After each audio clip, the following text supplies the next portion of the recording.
Hello, welcome to the fourth act. Shazam hits the Shazam!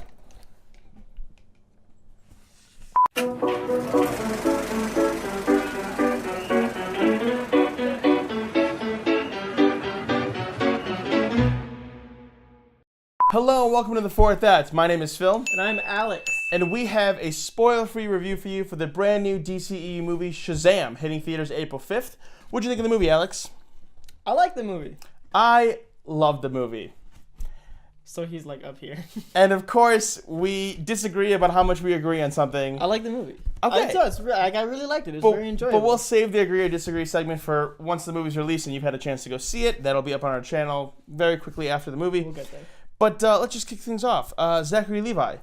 Zachary Levi is the glue that holds this movie together. He is Shazam. He brought the character to life. I know everyone always says that about people in comics. He really did, though. He really, really did. He is so charismatic, and he is so just lovable and enjoyable to watch. Zachary Levi is a joy to watch. Mm-hmm. I love watching him. Just why isn't he not in more stuff? I watched Chuck a long time ago. A friend had me watch Chuck, and he's just as much fun in this as he is in that. And I've always wondered, where'd he go? Other than being a very background character in Thor, I've always wondered why he hasn't gotten more roles. He carries this movie. He's very fun, very charismatic. He has great chemistry with the kids. Yep. The kids being Asher Angel and Jack Dylan Grazer as Billy Batson and Freddie Freeman, respectively.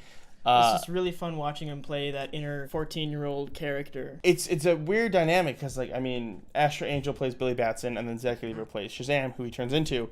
So you kind of have this co-lead. It's a fascinating coming of age story with it's got like a grown superhero image as the catalyst. It's very strange. It's cool. It's creative. He's an orphan, right? He's an orphan. He has his own personal journey to go through. And it's in this movie he's learning about the value of family. Mm-hmm. And the value of family, growing up, making the right choices, and standing up for what you believe in. And that keeps it as a small scale story. Yeah, exactly. The scale of this movie doesn't feel like it's larger than life, if you will, like Batman vs Superman was, or the Marvel films. It's very grounded. Small scale in the way that Spider-Man: Homecoming is small scale, is where it stays confined to Queens, whereas this one stays confined to Philadelphia. Yeah. Which I think is kind of new. It's kind of fun. You get some Rocky references. Some Rocky references. Rocky's a great film franchise. But, the small scale helps it just kind of breathe a little bit and make it stand out a little bit differently than the other previous superhero films.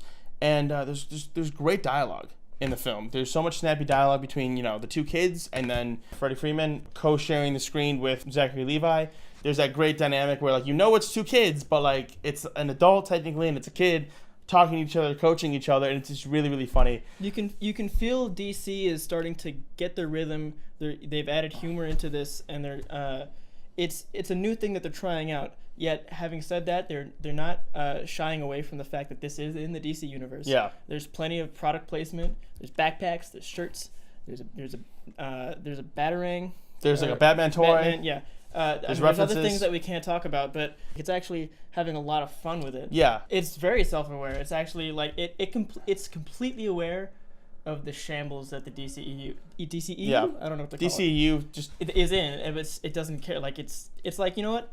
Let's stop worrying about that. Let's have fun. Yeah, and it definitely shows. It adds to the lightheartedness and the humor, and it goes back to the dialogue and the chemistry as well. Now I have some gripes with the movie.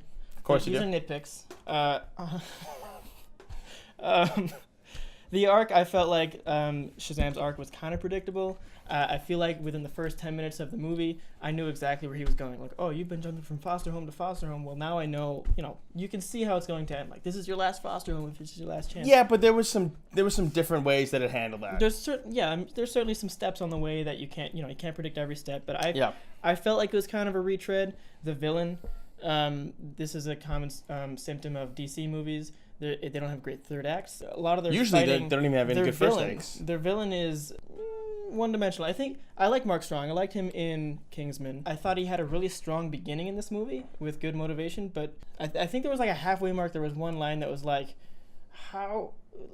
Okay, now he's that one-dimensional, power-thirsty villain. It's like it just happened, I mean, it may have lost you. I mean, I think what the issue was that he started off really good, and I think maybe they just didn't really realize how to utilize him, and then maybe kind of fell off the rails a little bit, but I think it got back on the rails and they were self-aware. And of course, because they did. There was a moment towards the end when they're basically they acknowledge that it's a very cartoonish villain. So, and that's like... Or it's a very lighthearted, cartoonish kind of Yeah, I'll movie. bring it back to, like, these are nitpicks, and I enjoy this movie a lot, and I can excuse these things and have fun because it's fun, because Zachary Levi is having fun, because the movie's having fun. And speaking of fun, I mean, we were talking off camera, and you mentioned that it's just like Superman, Man of Steel. It's very comparable to Superman, more so than Captain Marvel. The final fight.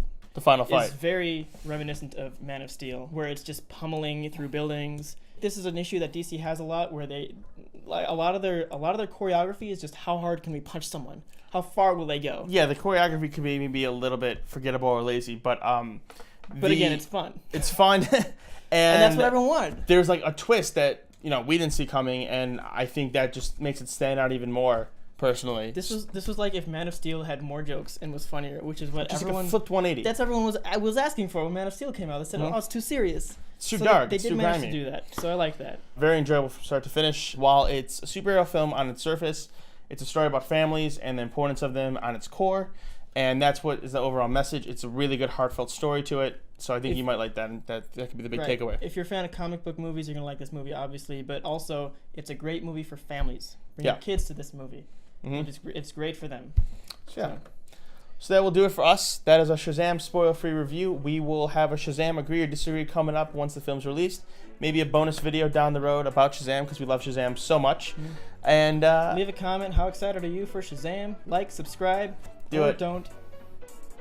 I like Shazam. I like Shazam. When you give me a good mood, I love it. All right. I'll promote this channel. All right. Guys in a good mood. Adios. Bye.